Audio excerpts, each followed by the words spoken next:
we wanted to speak about fears.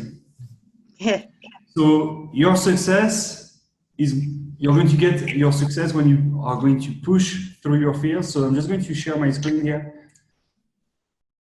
So this is our comfort zone, right? 30 things I enjoy doing: relaxation, safety and security, ease, freedom from risk, things I usually do.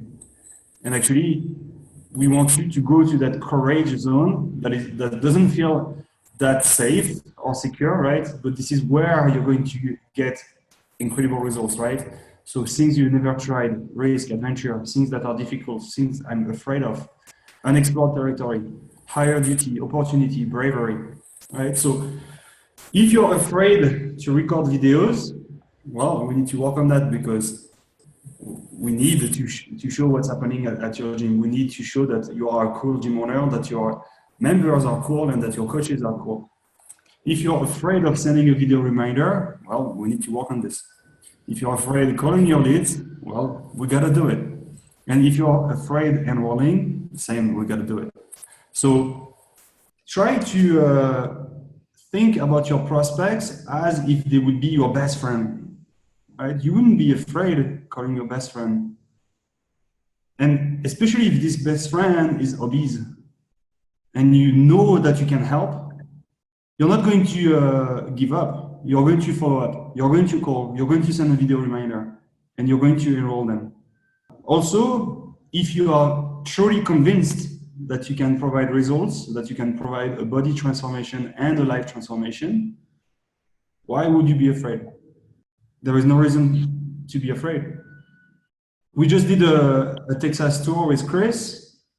If I wouldn't have been convinced that I can change lives, I wouldn't be able to sit with them, you know, the family, the kids, even the general manager sometimes. We had dinner sometimes where we were like 6 people and where we were meeting the kids, etc. I can't bullshit that, right? I'm so convinced that I can change gym owners' lives. So I have no issue, you know, meeting them in person. If you are convinced that you can provide results, why are you afraid? Right? So I know, for instance, Cindy, you need to call your leads and you have this fear, right? We did a Facebook Live recently where you were sharing this. Are you able to now push through this fear? And do you understand that this is really important for you to call your leads, to go to that courage zone so that you can increase that scheduling rate? Yeah, no, I think that part of this program, and like maybe, I don't know if it's just me, I feel like it's probably not.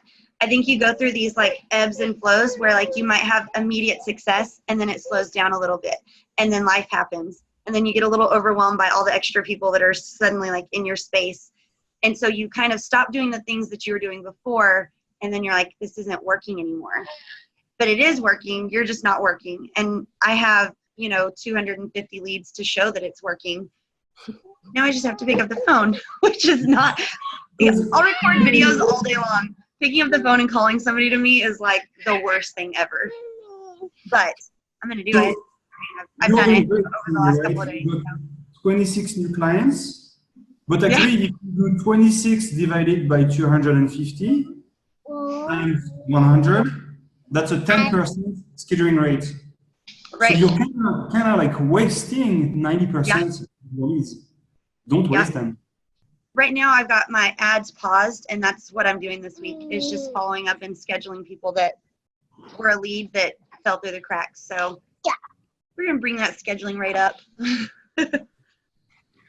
Yeah, and I highly recommend that you watch the live that we did when I was at Barbell Republic.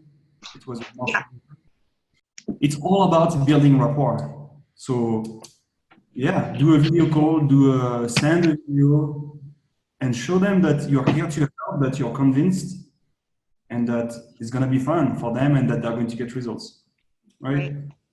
There is no reason to be afraid. You know that you can change their lives. It's your duty to follow up on them, right? Right.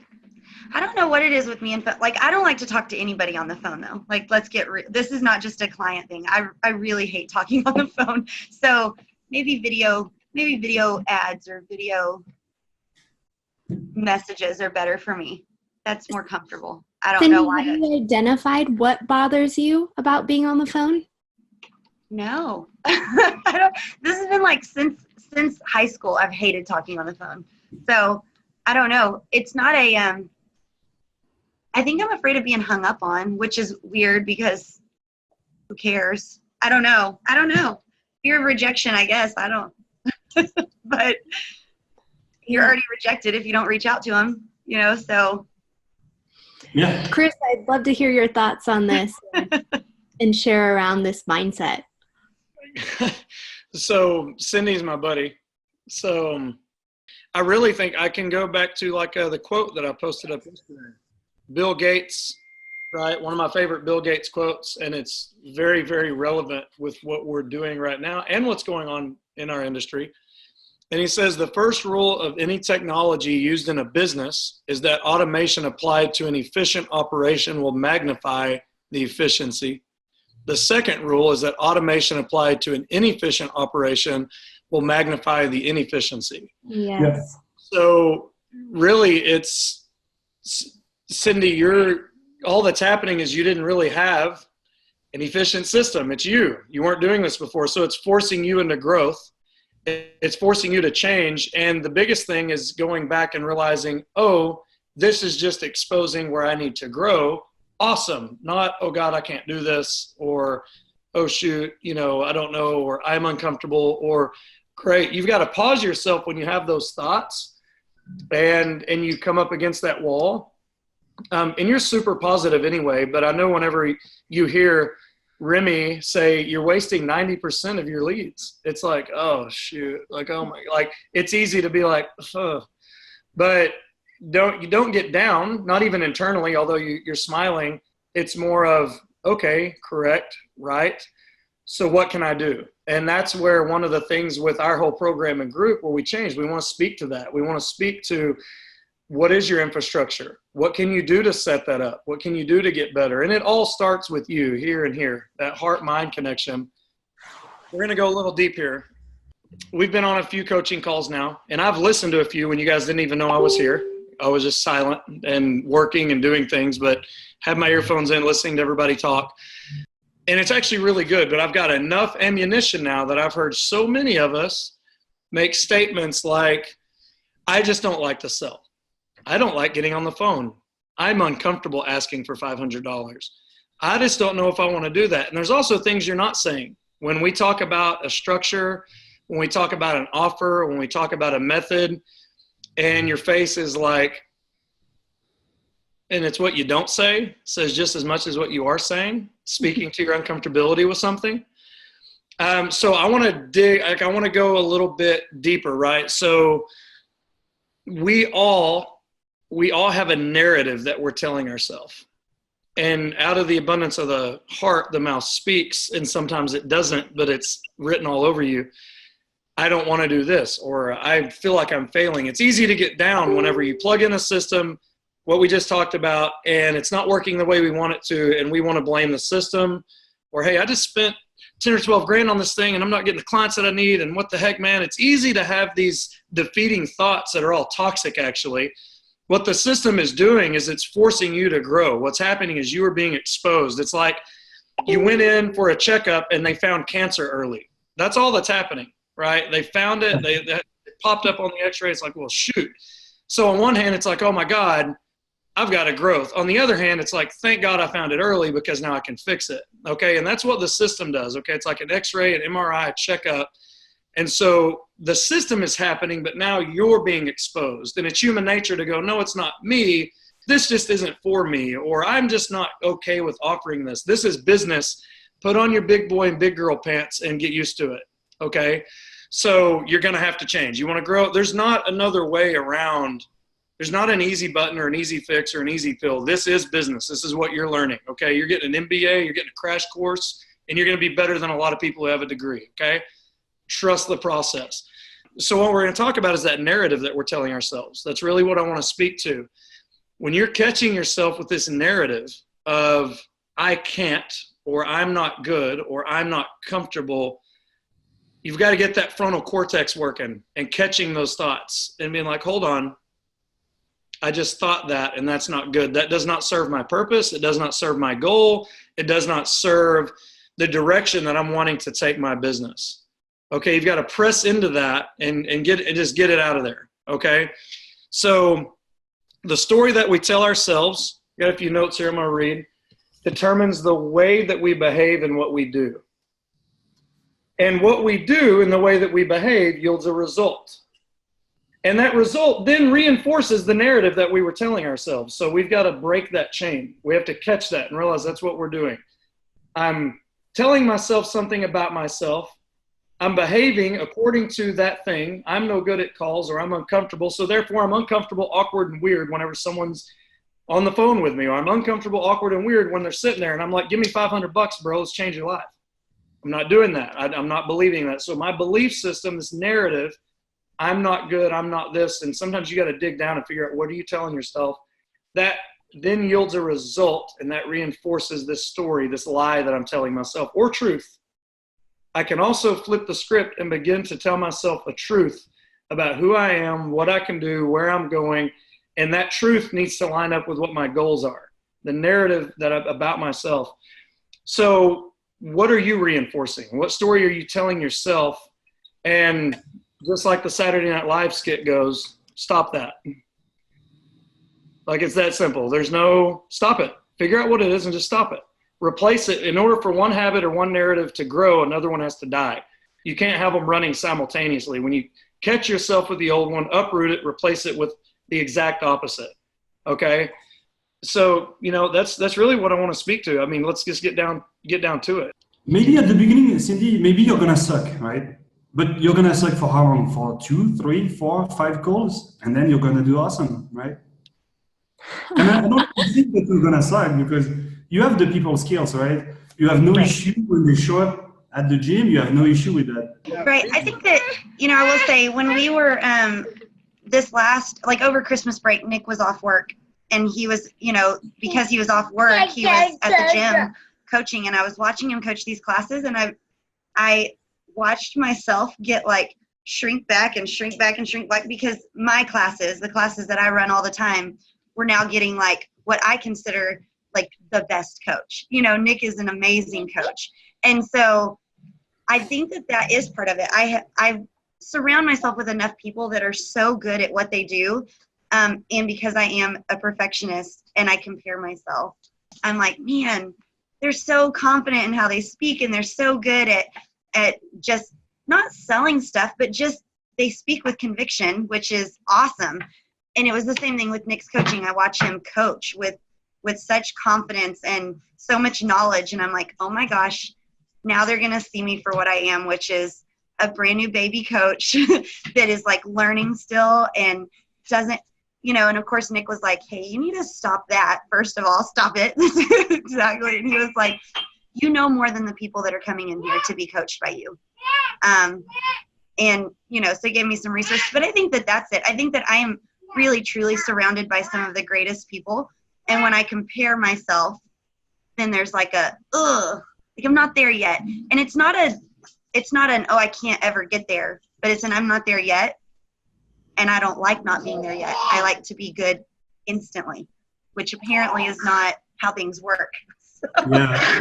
I think too that when you have high standards like you do, and you hold yourself to a level of excellence, maybe sometimes it's more that we're disappointing ourselves. And so something that I could encourage you with, just because I've struggled with this in my past too, is it would be awesome for you to have your own, let's say, personal journal that's like a brag book.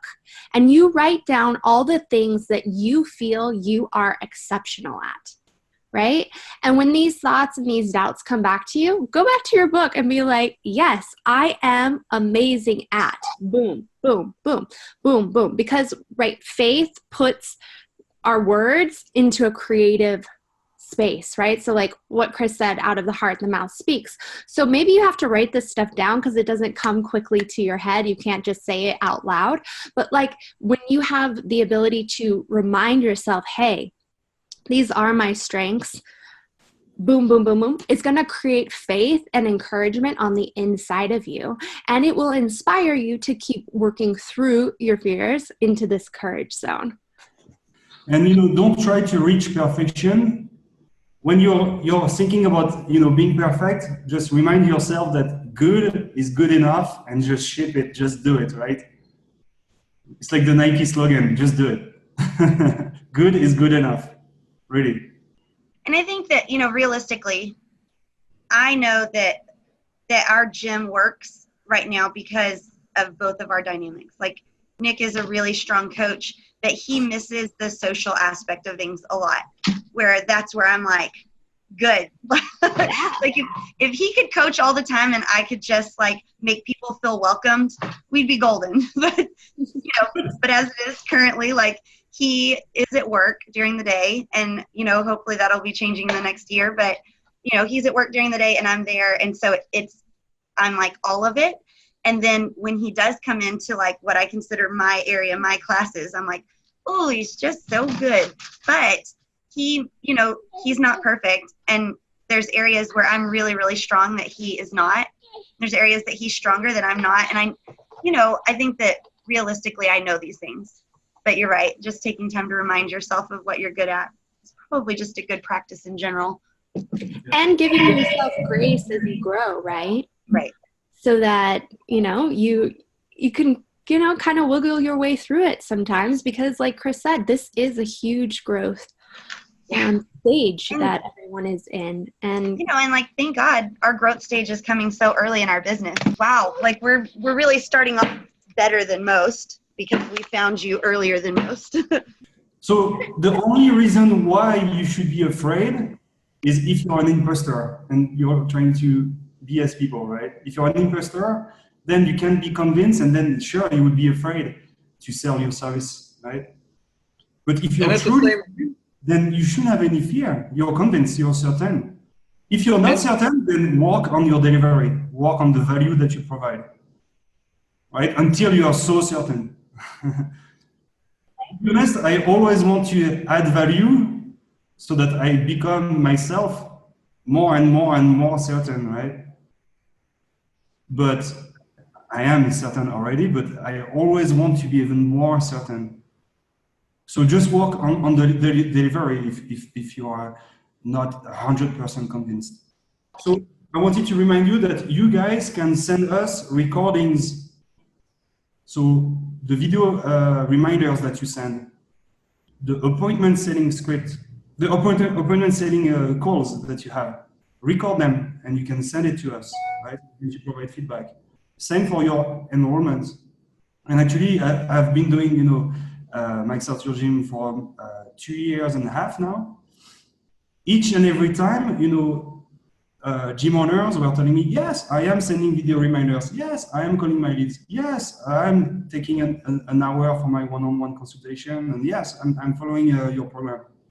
But each time that I was receiving a video reminder, or that I was looking at what was going on Facebook Messenger, or I was listening to the appointment setting call, or I was watching an enrollment, I was finding things to improve. So don't be afraid, sending us your recordings. We're here to help you, because it's really about the tiny details. We had a recording recently. It was an enrollment. Well, we found that the gym owner was talking 95% of the time. That's not good, right? And he thought that he was crushing it. He could do much better. 2 ears, 1 mouth. Yeah. Yes. Whoever asks the most questions wins. Actually, yeah, you should only ask questions and let them speak 80-90% of the time. Yeah, I can't tell you how many times we've been in an appointment and I ask them. I never even get to, hey, here's what it is. I just asking them about them, and it's so rare. It doesn't happen for people. We don't even get to what the product is, and they're like, okay, sign me up. What is it? How do I? How much is it? Well, it's $500. Let's do it. Well, you can get your money. Oh yeah, let's do it. They're just ready to. They've got their card out because you asked questions about them. You showed a genuine interest in them, It happens. Just ask. Yeah, I think the handling objections part can be the most awkward, tough thing to do. It's like sometimes I get stuck, I think, and then I start talking too much because I have a hard time with awkward silence. Yeah, a lot of times that's because we feel like we have to give an answer. A lot of times we more just need to dig on it. You know, like when they ask a question, I like to return with a question. I want to know why are you asking that? You know, did you have a previous bad experience? And a lot of times you'll unpack that thing, and it almost always falls into two categories. It almost always falls into, is this going to be worth my money, or am I going to be embarrassed a lot? And so a lot of times almost every question tends to fall into those two categories. So that's what they're really asking. And a lot of times we're trying to answer symptomatic questions. What we need to do is return it with a question until we get down to the root of why they're asking it. Then we can deliver an important question. And a lot of times they answer the question themselves. A lot of times they're like, well, I guess I asked that. And you'll hear them, they'll say it, why they asked it. And they'll sort of kind of realize, well, that was a silly question. And they'll answer it for themselves, and you don't even have to. Just some thoughts on that. Don't panic whenever somebody asks something. It's like, oh, well, shoot. Ask, even in your own mind, continue, well, they don't know why they asked that. I think I may know why. Well, let's keep peeling that back and return a question with a question most of the time. Yeah, just You got to be able to. If they tell you, oh, I can't come today, and then they tell you, oh, I can't come tomorrow either, and I can't come the day after tomorrow either, then you can just say, when were you thinking about, you know, like, you would have to come at least 3 times a week to get results. When were you thinking about coming to the gym then? You just said that, right? And then they're going to say, oh, yeah, you're right. I mean, if I can't be available now for a consultation, when am I going to come to the gym? That's an example, right? You just ask a new question, and then they're going to understand that, you know, that objection was actually silly. And on another thing is putting yourself in the mindset. This has always helped me in everything. If they are there and they're in my office, or they're on the phone with me, the minute I get started, I assume, hey, they sought me out. Yeah, I put out an ad or whatever it was. They sought me out. They want the change that I'm offering. So I put myself in the position of assuming that they're going to move forward. So my language also dictates that. My language is, well, when we get you started, well, when you've been here for 3 or 4 weeks, you're going to look at me and you're going to understand everything that I'm telling you right now. Or, hey, after you've been here for the 6 weeks and you sign up for the year, you know, we're going to take this off and that off. My language just through there dictates they're already coming. Like, here's how it's going to be. Here's what happens when we hit that. Here's what your first class is going to be like. Hey, your first week, you're going to be a little bit nervous, but dude, everybody's going to love you. And after you've been here for 2 weeks, you're going to wonder where this was your whole life. That's just what's going to happen. And I talk and speak and that assumed, like, because they did. They hit me up. They clicked on my link. They saw something. They want change. They sought me out. And actually, instead of thinking that my job is hard now, assuming that my job is actually easy. I've just got to guide them to the finish line. And I think a lot of times what we do is we're like, oh God, I got to lead. I got to sell them. Actually, they clicked on it. And even if your last appointment was bad, or you dealt with a jerk or someone who was just really difficult, leave that one in the past, new person, and move on. And hey, you sought me out. We're going to rock and roll. Here's what's going to happen. When you lose those 15 or 20 pounds, Sally, you're going to be my best friend in the whole world. And we're going to have to go dress shopping. You're going to freaking love it. The most expensive thing about this is a new wardrobe. So, hey, and so that assumption, and also that takes the pressure off of me. It's like, dude, this fool sought me out.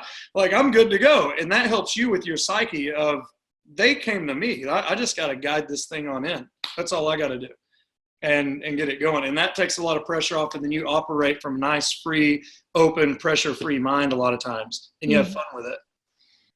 Also, I wanted to remind you that we have an appointment setting script. So if you don't really know what to say, use this appointment setting script, right? We don't recommend that you just like follow word by word, you know, what we say here. But study this appointment setting script. You see here, we have the objection handling here for the if they don't want to schedule today or tomorrow. it's here, right? If they say no for today and no for tomorrow, then this is what we say. So I recommend that you study this appointment setting script.